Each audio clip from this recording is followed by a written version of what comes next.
როგორ ამოვწუროთ მაღალ პროდუქტიული თხრის პოტენციალი ბოლომდე? ალბათ ეს მთავარი კითხვა თანამედროვე ფერმერისთვის. იცით, კარგი გენეტიკა ეს მხოლოდ ნახევარი საქმეა. ნამდვილი გასაღები კი სწორ მეცნიერულად გამართულ კვებაში იმალება. მოდით, ჩაურღმავდეთ რა დგას ამის უკან. წარმოიდგინეთ, მაღალ პროდუქტიული თხა, თქვათ ზაანური ან ალპური. ნამდვილი ათლეტია, ოღონდ მეტაბოლური ათლეტი. ლაქტაციის პიკზე ის წარმოუდგენელ ენერგიას ხარჯავს, რომ მოგვცეს მაღალი ხარისხის რძე. და აი სწორედ აქ ჩნდება პრობლემა. იმისთვის, რომ ბევრი ენერგია მიიღოს, ვაძლევთ ბევრ მარცვლეულს, ხომ? მაგრამ ეს მაღალენერგეტიკული საკვები უდიდესი რისკია. ის ცხოველს პირდაპირ მეტაბოლური პრობლემების, მაგალითად აციდოზის საფრთხის წინაშე აყენებს. ეს კი, მარტივად რომ ვთქვათ, ფაშში მჟავიანობის სახიფათო ზრდაა. მაშ რა არის გამოსავალი? საინტერესოა, რომ პასუხი თავად თხის ბიოლოგიაში იმალება.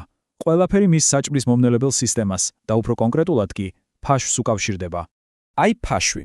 ეს ხომ ფაქტობრივად ერთი დიდი ბუნებრივი ფერმენტაციის ქარხანაა. შიგნით მიკრობების მილიარდიანი არმია მუშაობს და მცენარეულ ბოჭკოს სასიცოცხლო ენერგია დაქცევს. ხო და თუ ეს ქარხანა, ანუ ფაშვი, ჯამრთელი არაა, პროდუქტიულობაზე ლაპარაკით ზედმეტია. თან თხას, როგორც მცირე ზომის მცოხნავს, განსაკუთრებით ნაზი ფაშვის კედელი აქვს. ნებისმიერი უხეში საკვები მას აღიზიანებს, რაც იმას ნიშნავს, რომ საკვები ნივთიერებები უბრალოდ ვეღარ შეიწოვება კარგად.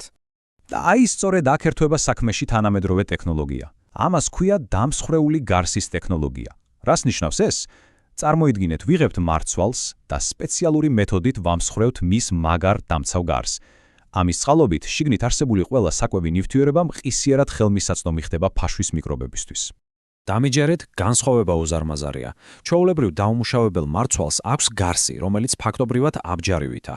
ეს აბჯარი არ უშვებს ფერმენტებს შიგნით და მონელებას უშლის ხელს. შედეგი, საკვები ნივთიერებების უდიდესი ნაწილი უბრალოდ იკარგება, ტყუილად მიდის. ხოლო როცა ამ ტექნოლოგიით აბჯარი დამსხვრევილია, მიკრობებს პირდაპირ წვდომა აქვთ ყველაფერზე. და იცით რა ხდება? ბიოშეღწევადობა, ანუ რამდენად კარგად ითვისებს ორგანიზმის საკვებს, სამჯერ იზრდება. კარგი. მონელება გავარკვიეთ, მაგრამ ყველაზე მთავარი კითხვა ალბათ მაინც ესაა.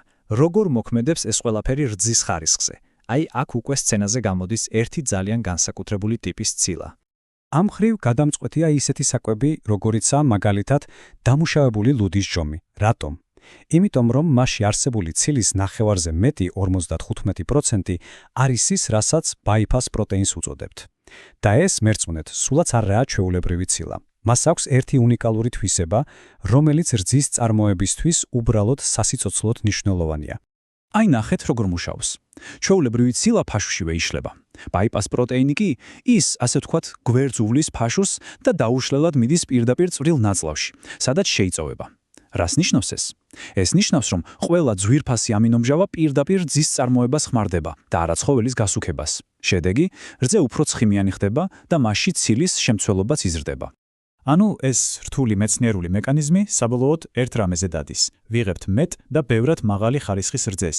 ისეთ რძეს, რომელიც იდეალურია ვთქვათ ყველის ამოსაყვანად და რა თქმა უნდა, ბაზარზეც ბევრად ძვირად ფასობს. კარგი, თეორია გასაგებია. ახლა კი მოდით ვნახოთ პრაქტიკაში როგორ გამოიყურება ეს ყველაფერი.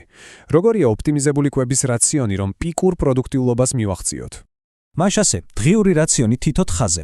დავიწყოთ. გვჭირდება 3-დან 5 კილოგრამამდე სველი დამუშავებული ლუდის ჟომი. ეს არის ჩვენი ბაიფას პროტეინის და იმ გრილი ენერგიის მთავარი წყარო, რომელიც ნელ-ნელა თავისუფლდება და არ სტრესავს ცხოველს.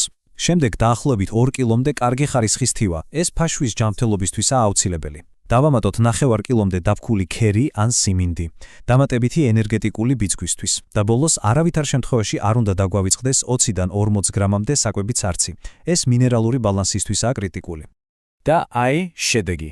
ასეთი დაბალანსებული, მაღალი ბიოშეღწევადობის რაციონით პროდუქტიულობა იზრდება 15-დან 30%-მდე. ეს ხომ პირდაპირ ეკონომიკური მოგებაა, რომელიც ნებისმიერ ინვესტიციას ამართლებს. მაგრამ იცით, მაღალი პროდუქტიულობა ერთია, ცხოველის ჯანმრთელობა კი მეორე. ამ ორს ერთმანეთს ვერ დაუპილისპირებთ. გრძელვადიანი პერსპექტივაში წარმატებისთვის არსებობს კიდევ ერთი ოქროს წესი, რომლის დარღვევაც უბრალოდ არ შეიძლება. საქმე ისაა, რომ ლუდის ჟომი, ჩვენი რაციონის მთავარი ნაწილი, ბუნებრივად ძალიან მდიდარია ფოსფორით. სამაგიეროდ მასში ცოტაა კალციუმი. ეს ქმნის დისბალანსს და ამის უყურადღებოდ დატოვება დიდი შეცდომა იქნება. მაშ ასე, დაიმახსოვრეთ მთავარი წესი. კალციუმისა და ფოსფორის თანაფარდობა უნდა იყოს 2:1. ანუ რაციონში ორჯერ მეტი კალციუმი უნდა იყოს, ვიდრე ფოსფორი. რატომაა ეს ასე მნიშვნელოვანი? თუ ეს ბალანსი დაირღვა, ორგანიზმი საჭირო კალციუმის მოპარვა საკუთარი ძვლებიდან დაიწყებს. ეს კი იწვევს სერიოზულ პრობლემებს და ცხოველის პროდუქტიულ სიცოცხლესაც ამცირებს. მოდით შევაჯამოთ. ერთ მხარეს გვაქვს ტექნოლოგია, რომელიც საკვებიდან მაქსიმუმს იღებს. მეორე მხარეს რძის ხარისხის კონტროლი bypass პროტეინით და ამ ყველაფრის საფუძველი მინერალური ბალანსი ცხოველის ჯანმრთელობისთვის. ხედავთ, ეს უბრალოდ კვების ახალი მეთოდი არაა. ეს არის მთლიანი სტრატეგია, რომელსაც შეუძლია თქვენი მეურნეობა სულ სხვა, ბევრად ეფექტურ და მომგებიან დონეზე აიყვანოს. და ბუნებრივია ჩნდება კითხვაც, იქნებ სწორედ ეს არის მეცხოველეობის კვების მომავალი.